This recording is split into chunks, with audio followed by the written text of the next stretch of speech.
Virus का तांडव पूरे देश में जारी है। वहीं अब ब्लैक फंगस का संक्रमण भी तेजी से फैल रहा है। कई राज्यों से रिपोर्ट्स आ रही हैं कि ब्लैक फंगस लोगों को गंभीर रूप से बीमार कर रहा है। ये बीमारी उन लोगों को खास तौर पर अपने शिकंजे में ले रही है जो कोरोना से हाल ही में रिकवर हुए हैं।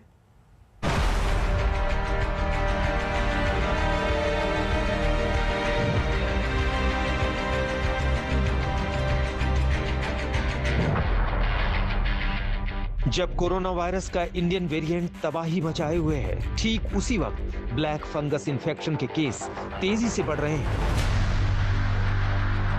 मध्य प्रदेश में अब तक ब्लैक फंगस के 50 केस मिले हैं। गुजरात में 700 से ज्यादा मामले सामने आए हैं। राजस्थान में पिछले 5 दिनों में 60 ब्लैक फंगस के मरीज मिले हैं। महाराष्ट्र में कोरोना के बाद सैकड़ों मरीजों में ब्लैक फंगस फैल रहा है। ये ब्लैक फंगस के संक्रमण की घटना सामने आ रही है और वो बहुत भयानक है। जो सुना है, आंख पे जो इफेक्ट होता है, बाकी जो प्रभाव होते हैं, किसी का तो पूरा जबड़ा ही निकाल देना पड़ा, आंख निकालनी पड़ी। तो ये मेरा चिंता का विषय है। भीलवाड़ा की कल्ला देवी कोरोना से ठीक तो हुई, लेकिन 1 सप्ताह बाद दोनों आंखों की रोशनी कम होने लगी। तो डॉक्टरों ने कहा कि म्यूकरमाइकोसिस यानी ब्लैक फंगस की समस्या है।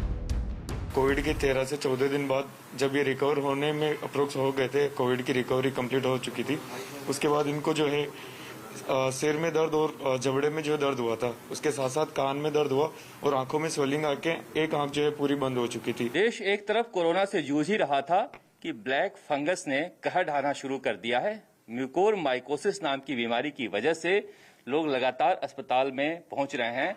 जयपुर के ENT अस्पताल में 4 दिनों में करीब 40 इस तरह के मरीज आ चुके हैं। ब्लैक फंगस से होने वाली इन्फेक्शन म्यूकरमाइकोसिस को हल्के में मत लीजिए।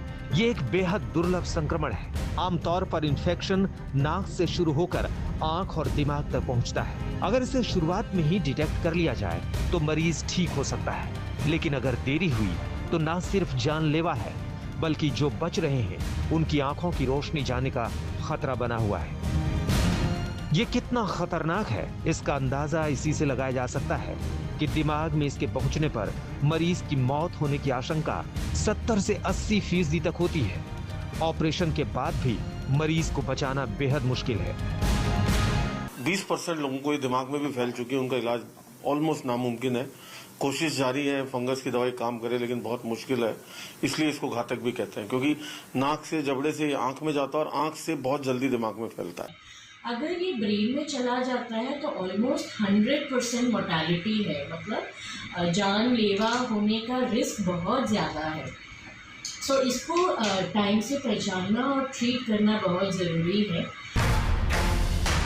अब सवाल उठता है कि म्यूकरमाइकोसिस किसे शिकार बना रहा है। मोटे तौर पर जिस भी व्यक्ति की इम्यूनिटी यानी रोग प्रतिरोधक क्षमता बेहद कमजोर है, वो इसकी चपेट में आ रहा है, और यही बात इसे कोविड मरीजों से जोड़ती है। सबको मालूम है कि जो कोरोना से ठीक हुए हैं उनकी इम्यूनिटी कमजोर पड़ जाती है। यानी ब्लैक फंगस 3 तरह के मरीजों को अपना शिकार बना रहा है।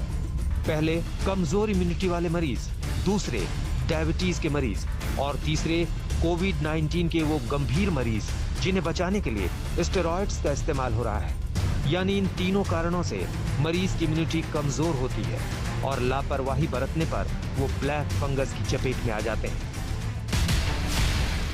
डॉक्टरों के मुताबिक ये फंगस एक मरीज से दूसरे मरीज में नहीं फैलता, लेकिन किसी के शरीर में इस फंगस की एंट्री हो गई तो ये शरीर में बहुत तेजी से फैलता है। यानी अगर किसी को इसके लक्षण दिखें तो देर नहीं करनी चाहिए, तुरंत अपने डॉक्टर से संपर्क कीजिए। ब्लैक फंगस जो है, इसको हम लोग म्यूकरमाइकोसिस कहते हैं। म्यूकरमाइकोसिस एक काइंड ऑफ फंगस जो अधिकतर ये ऐसे आता है, सॉइल में होता है। और आप ये भी देखा गया है कि जो पाइप्ड ऑक्सीजन होती है हॉस्पिटल में, उसके थ्रू भी आ जाता है। और ये देखा गया है जो patient long term steroid therapy पर हैं।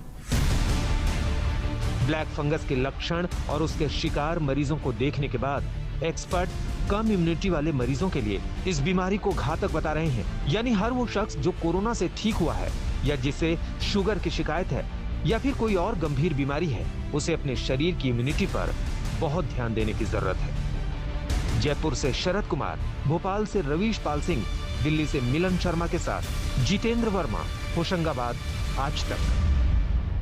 फिलहाल यहाँ रुकेंगे छोटे से ब्रेक के लिए, फौरन होंगे हाजिर कुछ